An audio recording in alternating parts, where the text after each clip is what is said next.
हाँ, Ayurveda beauty with Neha में आप सबका स्वागत है। तो जैसे कि आपको पता है, हमारा pure organic and zero waste life जो हमने अभी सीरीज स्टार्ट की है, इसका एपिसोड नंबर 2 है।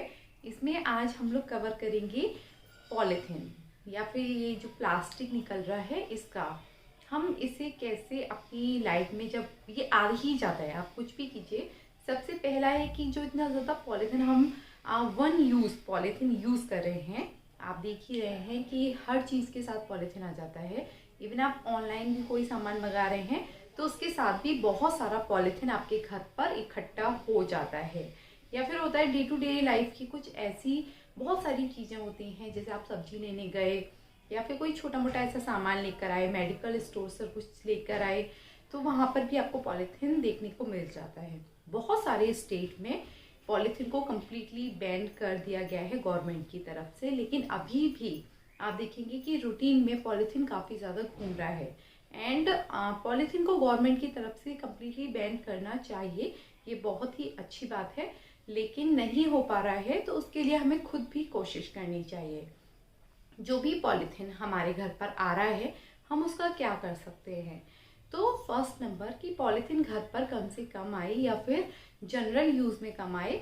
यदि मोस्टली लोग कोशिश करें और घर से ही कोई भी कंडिया या फिर थैला यूज़ करने लगे, तो ये पॉलीथीन ऑटोमेटिकली रोटेशन जो इसका घूमता है वो कम हो जाएगा। लेकिन उसके अलावा जो भी पॉलीथीन इकट्ठा हो जाता है घर पर, उसका हम क्या करें। जैसे मान लीजिए आप सडनली कहीं गए हैं और वहाँ पर आपको कुछ पसंद आ गया, आप ले आए, आपको अब लाना तो पड़ेगा ही। अब वो किस में देंगे, वही वन टाइम यूज़ पॉलीथीन में ही देते हैं अक्सर। तो अब उसका हम क्या करें, हम वन टाइम यूज़ कर लेते हैं तो अक्सर ये फिक जाता है। यदि ये फिक जाएगा तो कहीं ना कहीं ये हमारे खेतों में, मिट्टी में कहीं ना कहीं जाकर एंड में मिलेगा ही। और जब ये मिलेगा तो ये धरती पर गाड़ने के बाद भी ना गलता नहीं है। ये इसको गलने में लाखों लाखों साल लगेंगे, जिसकी वजह से ये जहाँ पर भी जम गया या फिर इकट्ठा हो गया, वहाँ पर जो भी बीज आ रहा है या जो भी मिट्टी की उर्वरक शक्ति है, यानी उर्वरक शक्ति जो होती है, जिससे एक बीज पनपता है, वहाँ पर नई नई फसलें आती हैं, या धरती में हमारे यहाँ एयर होल्स होते हैं जिससे धरती सांस ले पाती है प्रॉपर तरीके से, वो सब खत्म होती जा रही है। धरती को जो मिट्टी जो पानी सोखती है, बारिश का पानी सोखती है अंदर, वो सब भी खत्म होता जाएगा, जिसकी वजह से धरती धीरे धीरे कटने लगेगी और यहाँ पर सूखा पड़ना स्टार्ट हो सकता है। तो बहुत ही ज़रूरी है कि हम इस पॉलीथीन का कहीं और यूज़ करें या फिर इसको ऐसा रीयूज़ करें जिससे ये हमारी साइकिल में ना घूमे। तो चलिए, इसके लिए आजकल बहुत ही फेमस है प्लास्टिक ब्रिक। बहुत से लोगों को पता होगा, लेकिन अभी प्लास्टिक ब्रिक के बारे में ज़्यादा लोगों को जानकारी नहीं है।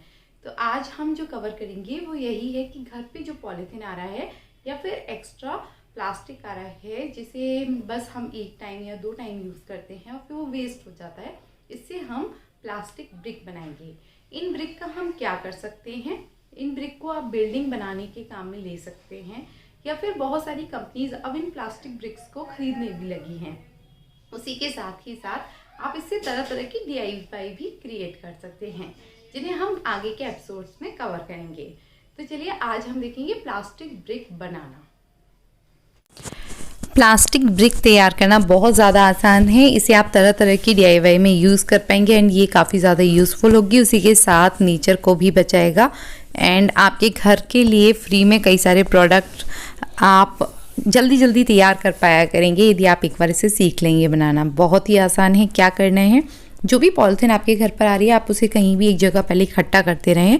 जब थोड़ी सी वो इकट्ठी हो जाए, या फिर आप चाहें तो साथ के साथ भी इसे बना सकते हैं। जो ये इस तरह की प्लास्टिक बोतल आती रहती है ना, जिन्हें हम रीयूज़ भी नहीं कर पाते हैं, रिसाइकिल भी नहीं हो सकती इस तरह की बोटल्स, तो इस तरह की बोतल आपको पानी में या फिर आपको कोल्ड ड्रिंक्स में मिलती ही रहती हैं। कई सारे जूसेस में भी आती हैं इस तरह की बोतल। तो इसे आपको फिल कर देना है इन पॉलीथीन्स के साथ। इसमें आप पॉलीथीन तब तक भरते रहें जब तक कि ये एकदम ब्रिक की तरह कर्री और हार्ड ना हो जाए। जब ये काफ़ी ज़्यादा हार्ड हो जाएगी और सॉलिड हो जाएगी, तब आप देखेंगे कि हम इसे एज अ ब्रिक बहुत ही आसानी से बहुत सारे DIY में भी यूज़ कर सकते हैं। सेकेंड नंबर स्टेप कि आप प्लास्टिक कौन सा यूज़ करें। कोशिश कीजिए वही प्लास्टिक यूज़ कीजिए जो रीयूज़ हो सके या फिर रिसाइकल हो सके।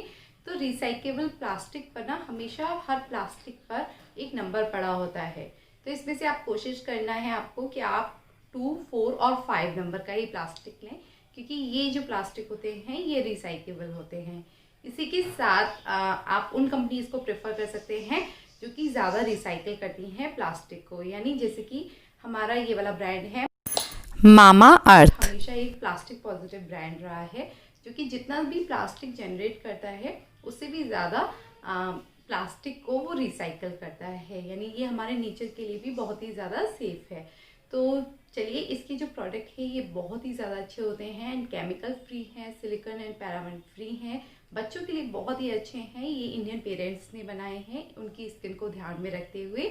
तो यदि आप बच्चों के लिए एक अच्छे प्रोडक्ट सर्च कर रहे हैं तो आपको ये प्रोडक्ट ज़रूर एक बार ख़रीदने चाहिए एंड एक बार ज़रूर यूज़ करनी चाहिए, क्योंकि इसमें एक तो किसी भी तरह का कोई भी केमिकल यूज़ नहीं किया गया है और ये बच्चों की स्किन को प्रॉपरली ध्यान में रखते हुए बनाए गए हैं। बच्चों के लिए मामा अर्थ के 2 बहुत ही अच्छे प्रोडक्ट, एक है मामा अर्थ मॉइस्चराइजिंग डेली लोशन और उसी के साथ मामा अर्थ मिल्क क्रीम, जो कि बच्चों की स्किन के अकॉर्डिंग बनाया गया है, pH बैलेंस को ध्यान में रखते हुए बनाया गया है। इसी के साथ इसमें सिया बटर है, मिल्क प्रोटीन है, मुरमुर बटर है, जो बच्चों के लिए बहुत ज़्यादा अच्छा है। आप यदि इसे मामा अर्थ की वेबसाइट से ख़रीदें तो मेरा कोड आयुर्नेहा 20 ज़रूर यूज़ कर लें, क्योंकि आपको 20% एक्स्ट्रा डिस्काउंट मिल जाएगा। उसी के साथ अमेज़ॉन और फर्स्ट क्राई से भी ले सकते हैं, लिंक डिस्क्रिप्शन में है।